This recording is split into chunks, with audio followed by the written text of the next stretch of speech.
അപ്പൊ നമുക്ക് നിർത്തിയെടുത്ത് വെച്ച് തന്നെ തുടങ്ങാം ഡാൻസ്. അപ്പൊ നമ്മൾ മെയിൻ പരിപാടിയിലേക്ക് കിടക്കുകയാണ് ഗൈസ്. അങ്ങനെ ഫസ്റ്റ് ടൈം നമ്മൾ ഡാൻസ് ഫ്ലോർ എക്സ്പ്ലോർ ചെയ്തത്. അവള് ക്ലാസിക്കൽ ഡാൻസ് ഒക്കെ പഠിച്ചിട്ടുണ്ടെങ്കിലും ഇങ്ങനെ സ്റ്റുഡിയോ സെറ്റപ്പ് ഒന്ന് ആദ്യമായിട്ടാണ് കളിക്കുന്നത് തോന്നുന്നു. ഞാനും ഫസ്റ്റ് ടൈമാണ് സ്റ്റുഡിയോ സെറ്റപ്പ് നോക്കുക. കാരണം ഞാൻ കോളേജിലേക്ക് വേണ്ടി ഡാൻസ് കളിച്ചിട്ടുണ്ടെങ്കിലും സ്റ്റുഡിയോ സെറ്റപ്പ് ഒന്ന് ആദ്യമായിട്ടാണ് നോക്കുന്നത്. അപ്പൊ നമ്മളവിടുത്തെ കുറച്ച് നേരം കുറച്ച് കോപ്രായങ്ങൾ കാണിച്ചു. അപ്പത്തേ ഒരു മ്യൂസിക് ട്രാക്ക് സെറ്റ് ചെയ്ത് അവിടെ കസിൻസ് വന്നു. മിററൊക്കെ ഉള്ളതുകൊണ്ട് നല്ല രസമായിരുന്നു നമുക്ക് കളിച്ച് പഠിക്കാനൊക്കെ. അത്യാവശ്യം നമ്മുടെ സ്റ്റെപ്സ് ഒക്കെ ഇവാലുവേറ്റ് ചെയ്യാനും ട്രാക്ക് ചെയ്യാനൊക്കെ നല്ല ഹെൽപ്ഫുൾ ആയിരുന്നു. ഇവര് വരുന്നവരെ നമ്മൾ കുറച്ച് സ്റ്റെപ്സ് ഒക്കെ നോക്കി. പിന്നെ അവരുടെ സ്റ്റെപ്സ് കുറച്ച് അവർ പ്രാക്ടീസ് ചെയ്തു. നല്ല രസം കാണാനായിട്ട്. നമ്മളെ മനസ്സിലായില്ലേ?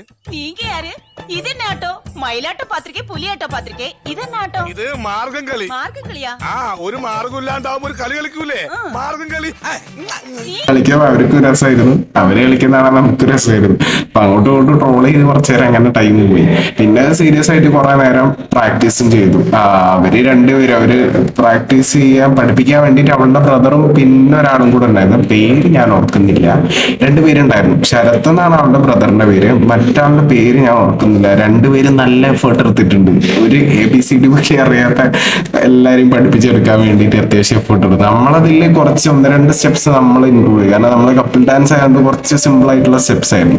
അവരത് കുറച്ച് ഹൊറിബിൾ സ്റ്റെപ്സ് ആയിരുന്നു. ഞാൻ ഏതായാലും കാണിച്ചില്ല.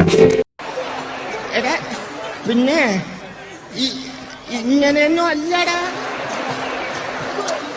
എടേ ഇത് നമുക്കിന്ന് പോണ്ടേ? എന്റെ ഒരു കൈ എവിടെയാടേ? ചെവിയും കണ്ടൂടാ, കണ്ണും കണ്ടൂടാ. ശിവനെ, ഇത് യാതൊരു ജില്ല. അങ്ങനെ ഒരു വിധത്തിൽ അവരെ പ്രാക്ടീസ് ചെയ്ത് എടുപ്പിച്ചു. ഇവര് രണ്ടുപേരും മുമ്പിൽ നിന്ന് ഗൈഡ് ചെയ്തിട്ട് അത്യാവശ്യം കുഴപ്പമില്ലാത്ത രീതിയിൽ അവരെ ഒന്ന് ആക്കിയെടുത്തു. എന്നാലും കുറെ ഇമ്പ്രൂവ് ചെയ്യാനുണ്ട്. പിന്നെ നമ്മൾ കുറച്ച് വീഡിയോ എടുത്ത് വെച്ചു അവർക്ക് നോക്കി പ്രാക്ടീസ് ചെയ്യാനായിട്ട്. അങ്ങനെ നമ്മളൊരു വൈൻഡ് അപ്പ് ഡാൻസ് കൂടെ കളിച്ചിട്ട് അന്നത്തെ ദിവസത്തേക്ക് വൈൻഡ് അപ്പ് ചെയ്തു. പിന്നെ ബാക്കി പ്രാക്ടീസ് വീട്ടിൽ നിന്നാണ് കേട്ടോ. അവിടുന്ന് നമ്മൾ വൈൻഡ് അപ്പ് ചെയ്തു. പിന്നെ നമ്മൾ ഫുഡ് കഴിക്കാൻ വേണ്ടി പോയി. ഫുഡ് എന്നാലോചിക്കുമ്പോൾ ആദ്യം തന്നെ മനസ്സിലേക്ക് ചിന്തിക്കാതെ ഓടിയെത്തുന്ന മന്തി കഴിക്കാനാണ് നമ്മൾ പോയത്. അപ്പൊ നമ്മൾ അടുത്തെന്ന് പറഞ്ഞിട്ട് 1-2 കിലോമീറ്റർ അപ്പുറത്തേക്കാണ് പോയത്. പിന്നെ ഒന്നും ആലോചിച്ച് നിൽക്കാൻ നോക്കിയില്ല. മന്തിക്കടയിൽ കയറിയിട്ട് ബിരിയാണി കഴിച്ച് അടി കിട്ടുന്നുള്ളതുകൊണ്ട് നമ്മൾ 2 ഫുൾ അൽഫാം മന്തി ഓർഡർ ചെയ്തു. ഒരു പിരിപിരിയും ഒരു നോർമലും. ഇതെല്ലാം അവളുടെ കസിൻസ് ആണ്. ഓരോരുത്തരായിട്ട് പരിചയപ്പെടുത്തി വരുമ്പോഴത്തെ നേരം നമുക്ക് പിന്നെ പരിചയപ്പെടാം. ഇതില് അക്ഷയ് ഉണ്ട്, ശരത് ഉണ്ട്, അഭിഷേക് ഉണ്ട്, പിന്നെ അനഘ, മാളു, ഇങ്ങനെ ഞാൻ തോന്നുന്നു പേരുകൾ. എല്ലാവരും കസിൻസ് ഒക്കെ ആയിട്ട് നമ്മൾ ഫുഡ് കഴിക്കാൻ തുടങ്ങി. അങ്ങനെ ഫുഡ് വന്നാൽ പിന്നെ അങ്ങോട്ടും ഇങ്ങോട്ടും ഉണ്ടാവും. അതിന് കുത്തിർന്ന് കഴിക്കന്നെ. ഓനാണെങ്കിലും ഒരു മൈൻഡും ഇല്ല. ഞാൻ ക്യാമറ ഇരുന്നപ്പോൾ ഞാൻ എന്നുള്ള ഭാവത്തിലൊരു നോട്ടു. അത് കഴിഞ്ഞ് പിന്നെ എല്ലാവരും യുദ്ധം കഴിഞ്ഞിട്ടുള്ള ലാഘവത്തിലൊരു ഇരുത്തിരുന്നു. 7-Up കൂച്ചുന്നുണ്ട് അതിൻ്റെ ഇടയിൽ കൂടെ. അത് കഴിഞ്ഞിട്ട് പിന്നെ ഷുഗറും ഫാറ്റും എല്ലാം കൂടെ അടുപ്പിച്ചാണ്. പിന്നെ നമ്മൾ അവിടുന്ന് ഇറങ്ങി നേരെ വീട്ടിലോട്ട്.